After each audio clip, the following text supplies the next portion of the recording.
আসসালামু আলাইকুম বন্ধুরা, আপনাদের সকলকে স্বাগতম আমার আজকের এই রাজনীতি কথা অনুষ্ঠানে।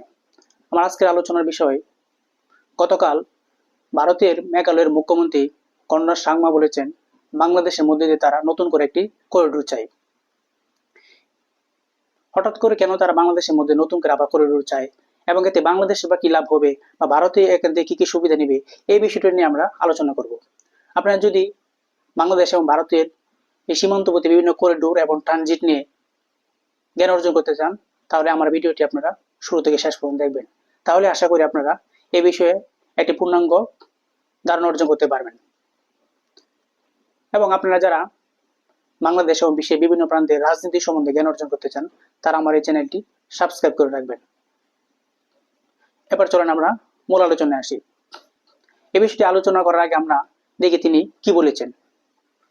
এক্ষেত্রে আমরা যুগান্তর পত্রিকায় একটি রিপোর্ট দেখতে পারি। ভারতের উত্তরাঞ্চলের অন্যান্য অংশের সঙ্গে যোগাযোগ জোরদার করার জন্য বাংলাদেশের ভেতর দিয়ে নতুন একটি অর্থনৈতিক করিডোর পেতে নিজের মধ্যে আগ্রহ কথা জানিয়েছেন মেঘালয়ের সরকার। হিলি মহেন্দ্রগঞ্জ আন্তঃসীমান্ত অর্থনৈতিক করিডোরের পাশাপাশি নতুন এই করিডোর বানানো সম্ভব বলে মনে করছেন তারা। সম্প্রতি এ প্রতিবেদন এমনটাই জানিয়েছে ভারতের সংবাদ মাধ্যম এনডিটিভি। প্রতিবেদনে বলা হয়, বাংলাদেশের হিলি পশ্চিমবঙ্গের সীমান্তবর্তী স্থলবন্দর এবং মহেন্দ্রগঞ্জের অবস্থান মেঘালয়ের গারো পাহাড়ি অঞ্চলের সীমান্তবর্তী। এ দুটি সঙ্গে বাংলাদেশের আন্তঃসংযোগ রয়েছে। এ বিষয়ে মেঘালয়ের মুখ্যমন্ত্রী কনরাড সাংমা বলেছেন, তাদের প্রস্তাবিত 100 কিলোমিটার দীর্ঘ এই করিডোর চালু হলে কলকাতা থেকে তুরা, বাগমারা, ডাল ও ডাউকির মতো বাণিজ্য কেন্দ্রগুলোর দূরত্ব এবং পরিবহন ব্যয় 25 থেকে 60% কমে আসবে।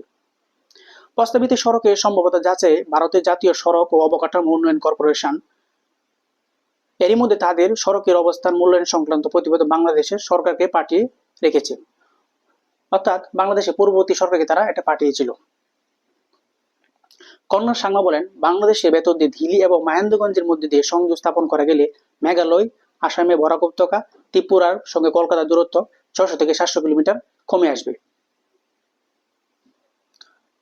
তাহলে আমরা কি বুঝলাম?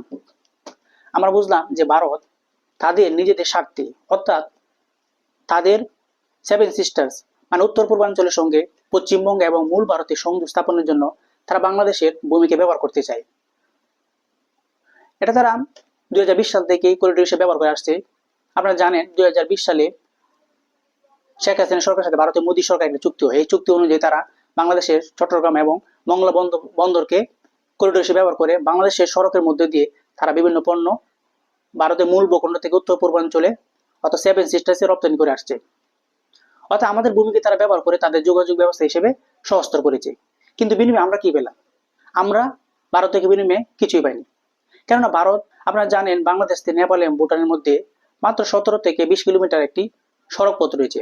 ভারত এই ভূমিটুকু আমাদেরকে ট্রানজিট হিসেবে দিলে আমরা সহজে বাংলাদেশ থেকে বিভিন্ন পণ্য আমদানি রপ্তানি ভুটান এবং নেপালে করতে পারি। এতে বাংলাদেশ এবং ভুটান, নেপাল উভয় দেশগুলো লাভবান হয়। কিন্তু ভারত বছরের পর বছর এটি আমাদেরকে ঝুলিয়ে রেখেছে। অর্থাৎ তারা তাদের অভ্যন্তরীণ নিরাপত্তার জন্য এটা হুমকি স্বরূপ হবে এই কথা বলে আমাদেরকে তারা মোলা ঝুলিয়ে রেখেছে।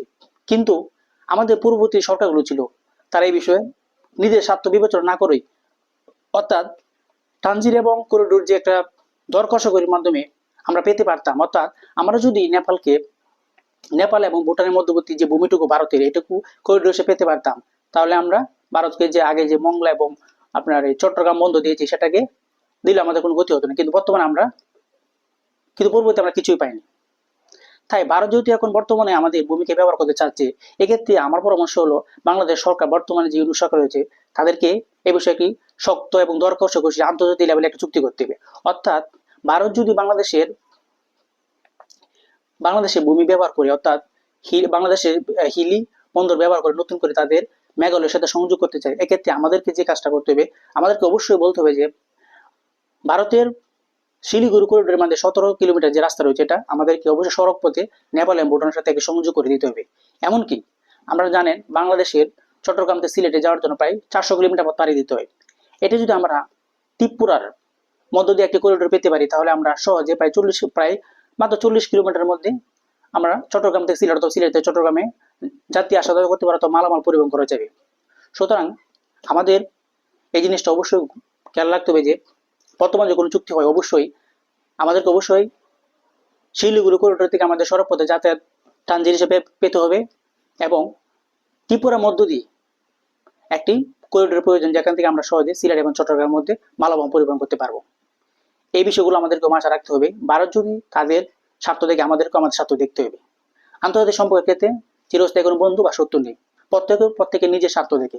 সুতরাং এই বিষয়টি আমাদেরকেও দেখতে হবে এবং বাংলাদেশের জনগণকে এ বিষয়ে সতর্ক থাকতে হবে। বিশেষ করে সরকারের উপর চাপ সৃষ্টি করতে হবে। এমন কোনো চুক্তি করা যাবে না যাতে বাংলাদেশের জন্য ভবিষ্যতে ক্ষতিকর হবে।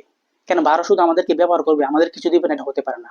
সো এই বিষয়টি আমাদেরকে অবশ্যই লক্ষ্য রাখতে হবে এবং সরকারের উপর চাপ সৃষ্টি করতে হবে, যেন একটি উপযুক্ত এবং আন্তর্জাতিক লেভেলের একটা ব্যালেন্সপূর্ণ দর কষাকষি হয়। তাহলে বাংলাদেশ লাভবান হবে, সে সাথে ভারত লাভবান হতে পারবে।